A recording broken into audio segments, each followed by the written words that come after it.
I was excited to see how the New York Yankees honored their all-star Derek Jeter. He's playing his farewell season, and I have Derek Jeter's bat. This bat is made for Derek Jeter. It came from the Louisville Slugger factory. It didn't make it to Derek Jeter because the brand didn't burn into the wood fully, so it was a reject because of that. But everybody who learns that this is Derek Jeter's bat can't resist picking it up and taking a swing. But one of the things about a baseball bat that makes it pretty interesting is that a baseball bat has a sweet spot. A sweet spot is that place where you hit the ball with the bat and you get the maximum forward momentum and you get the maximum velocity with the ball because there's no vibration. And they say that you can actually take a baseball bat and you hold it and you can take a hammer and you can tap it and you can move up the bat. And when you get to the place where the bat does not vibrate, that's the sweet spot of the bat. That's where you want to hit the ball. And obviously an all-star like a Derek Jeter has learned where the sweet spot is and hits the ball more times than not in the sweet spot. And I kind of come to the conclusion over this last year that one of the ways that I kind of have started to look at my life and even those of people who are in my team, people who are part of our campuses in San Diego, is that we all have a sweet spot. It's a place where there's minimum vibration in our life. It's a place where we have maximum momentum. It's a place where we line up with God perfectly. And when we live in our sweet spot, that's where we find our greatest contentment. It's where our passion is. It's where we put energy. It's where we may be willing to work harder, even though it doesn't sometimes seems like we're not working harder. It's that place where you just know I'm where I'm supposed to be, doing what I'm supposed to be doing. And I've learned as watching lives that a lot of us don't live in our sweet spot. Some of us not even sure where it is. I'm a pretty simple guy. I preach pretty uncomplicated messages. I love the fact that Jesus took truth and even simplified it for people like me. I love the fact that he took the 10 commandments and simplified them to the greatest commandment. And one of the things that Jesus seemed to repeatedly do in ministry is that he called people. There were two things that he tended to do. He came to people and he encountered people and he spoke to some of them. He told them, go and leave. And then another group of people, it was a come and do, come and follow. And two of the illustrations of this, I think we're all familiar with the story of the woman who had been caught in adultery. And the Pharisees had brought her before Jesus. And they are telling Jesus that the law commands that she be stoned for her offense, and asked Jesus what did he think should be done at that given moment. And as the stories unfold in the Gospel of John, it says that Jesus wrote in the sand, the dirt. At this, those who heard began to go away one at a time, the older ones first, until only Jesus was left with the woman still standing there. Jesus straightened up and asked her, "Woman, where are they? Has no one condemned you?" "No one, sir," she said. "Then neither do I condemn you," Jesus declared. "Go now and leave your life of sin." And Jesus, not only in this situation, but a lot of times he told people to go and leave something behind. The story of the rich young ruler, it was go and sell your possessions. There is this place where we give up to follow Jesus, and oftentimes Jesus calls us to give up something, to go and leave, to put it behind. But then there are other occasions where Jesus called people to come and do something. I think one of the greatest illustrations of that is the calling of the disciples. Jesus was walking beside the Sea of Galilee. He saw two brothers, Simon called Peter and his brother Andrew.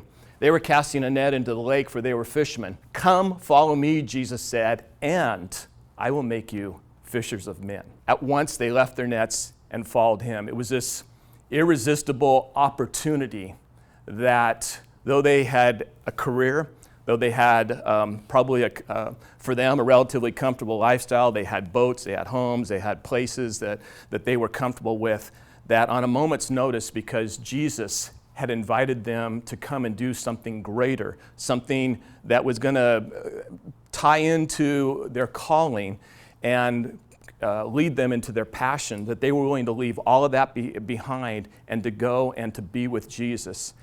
And because I'm a simple guy, I sometimes work in the realm of taking Scripture and kind of putting it into formulas. And I have this formula that helps me to see what it means to live in your sweet spot, to live with your passion, to be in this place where God exactly wants you to be, and to live in your sweet spot. For me, basically, it's what am I supposed to subtract? What am I supposed to go and leave out of my life? And I don't know that it's always this massive lifestyle of sin. I think that even as we may be following Jesus Christ in our own lives, even as leaders, that sometimes there's a place where we need to look at how we live, what we're doing, and maybe not everything that we're doing we're supposed to be doing. So maybe there's a realm for something that needs to be subtracted out of our life, something that we need to go and leave. And then there's this, what do I need to come and do? I think that so many times we can get in a place where we're just comfortable in life, and we don't realize that maybe Jesus is calling us to expand our potential, to take another step, to go further. And what do I need to go and leave? Maybe it's a habit. Maybe it's just something that you do, and it's not the best thing that you do, and you know you need to change it. Then you just need to go and leave it. Maybe it's a task that you continue to do, and it's just a busy thing that is added to your life, and maybe you need to go and leave it. Maybe it's that extra hour of TV that you watch at night that you could just go and leave and free yourself up. I think that if we looked at our lives and evaluate ourselves continually, we'd probably find that there are a number of things that we just need to go and leave, things I need to subtract out of my life, things that don't need to be there. They're not the worst things that possibly could be imagined, but they're the things that keep me from living in my sweet spot, to narrow the focus. I've kind of learned over the years that I'm only good in my own estimation at a couple things. I'm average at a lot of things. I'm terrible at some things. So I've learned what I'm good at, but I've got to be careful of all those things that can crowd in to simplify and to clear out my life. And then what are the things I need to come and do? What's the one thing that has kind of been sitting latent inside of me that maybe that's what I really need to pursue? Maybe it's costly. Maybe it's going to take my time. Maybe it's going to take my energy. Maybe it's going to take me out of my comfort zone.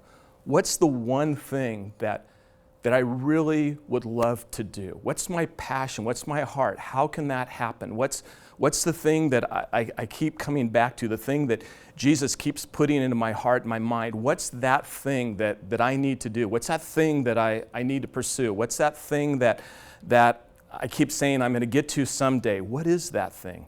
That's the thing that we're supposed to come and do. That's the thing that we're supposed to pursue. That's the thing that we should be putting all of our energy into as much as possible.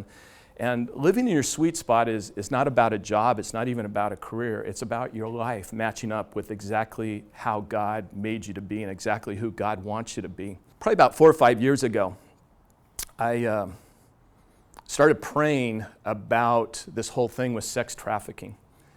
And I really got a burden for it. God just really began to speak to my heart about what was going on. And I know it was going through my mind at the time as I was kind of troubled that the church was a step behind in this whole process. Anytime the world sees social injustice and takes action on it and the church doesn't, I think we're missing our opportunity. I just knew there was something more that we were supposed to be doing, something I was supposed to be doing, but I couldn't get my head wrapped around what was I supposed to be doing about it. And I remember that it was the second time I had heard Christine Caine speak, and she was speaking at a conference and felt as though God was just speaking to me, and he said, you know, it's men who created sex trafficking, and it's women who are going to lead the charge to end sex trafficking. And I started thinking about some of the women I knew, and they were all like 5 foot nothing, 100 and nothing pound, petite little women. You know, there's Christine Caine, and some of you know Jennifer Jensen in Nepal, and kind of a light went on inside of me. And I started thinking about my wife. And if you've ever met Desiree, she is 5'0". She is 100 and nothing in weight, and this petite little thing. And not that that's the demographic that can only lead the anti-sex trafficking charge, but it was this moment, and I think one of the things I've discovered about my sweet spot is helping other people discover their sweet spot. And so I began to tell, you know, what God was saying. She knew God had been dealing with me, and I said, you know, I've been trying to wrap my head around what are we supposed to do and how are we supposed to do it? And I just turned to her and I said, and I think you're supposed to start a ministry to end sex trafficking. And she looked at me, and she didn't have this epiphany moment. She got in my face. She was like, she kind of rose up out of her chair, and why do you say that, and how do you know? I tried to do my best to explain, and then it came out. She wanted to know that I knew because she knew. God had already been dealing with her, and this was she wanted to make sure that this was confirmation from God. She began to create a ministry called the Daughter Club. She got Jennifer Jensen to help her, and they planned out, and we started raising money, started staging events. Now jump ahead 2 years later. We're at Mission Bay. We've just run our second 5K fundraiser for the Daughter Project. There are literally hundreds of people who have shown up for this event. We have runners who said, "Hey, I saw on the internet, we were looking for an event to participate because this is anti-sex trafficking. We want to show up." We just had this great community event. Organizations gave food and prizes, and there was a photographer who took a photo of Desiree and I. At the end of the day, that picture does not capture a moment about money, and there was somebody who had given us another donation. I said that moment is pure joy. I said that's the moment when finding your sweet spot with God came to realization. That was a day that we changed a community. That was a day that we changed the destiny of girls, that their lives will forever be changed. That's the sweet spot. I have some young adult guys in my church who I would have thought, just by the fact that I speak most Sunday mornings at my church campus, that the first thing on their mind when the weekend comes is, I got to set my alarm, be in time to go to church on Sunday. Alas, that's not the case. So I realized that if I started sending them texts towards the end of the week, and I said, "Hey, praying for you, hope to see you at church," the more times than not, they started showing up at church. So I was like, I'm going to keep doing this.